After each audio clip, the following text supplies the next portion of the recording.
Η πνευματική ζωή του πόντου αρχίζει από τον 9ο έως τον 11ο αιώνα. Σε αυτή την περίοδο ανάγεται η αρχή του ακριτικού έπους, του έπους του Ακρίτα, αλλά και η πλουσιότατη παραγωγή των δημοτικών τραγουδιών που παρουσιάζουν πλούσια θεματολογία.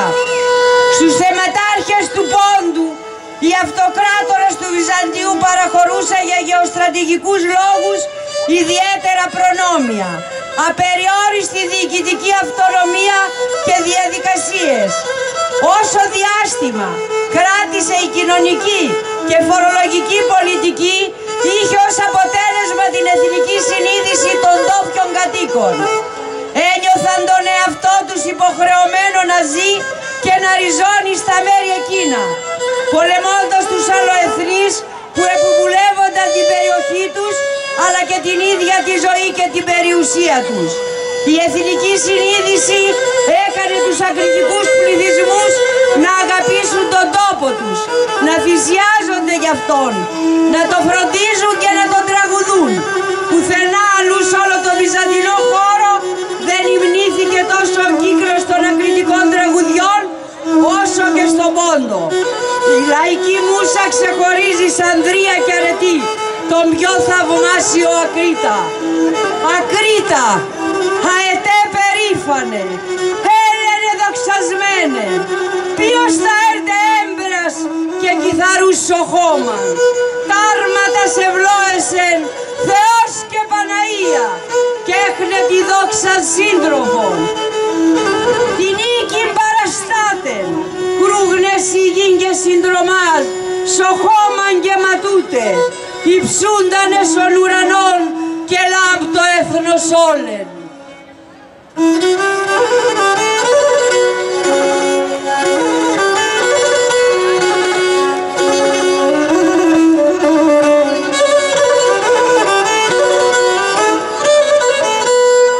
Σαν τη μάνα που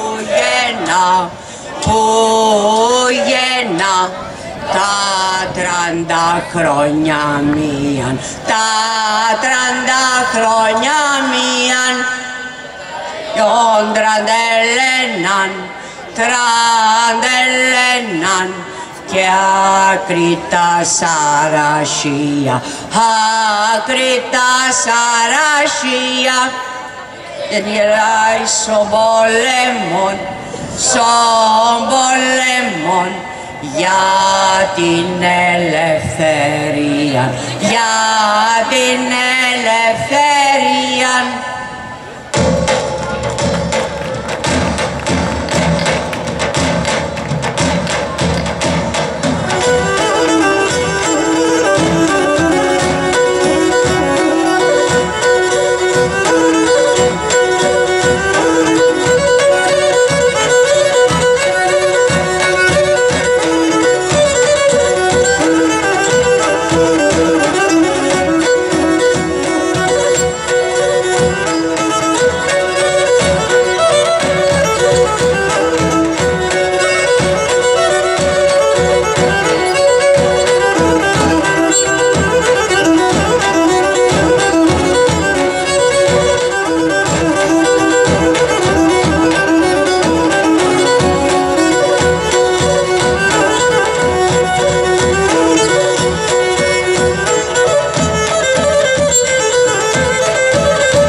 τελειώνουμε με το χορό ΤΑΣ. Με το χειροκρότημά σας βέβαια και σας περιμένουμε και του χρόνου εδώ.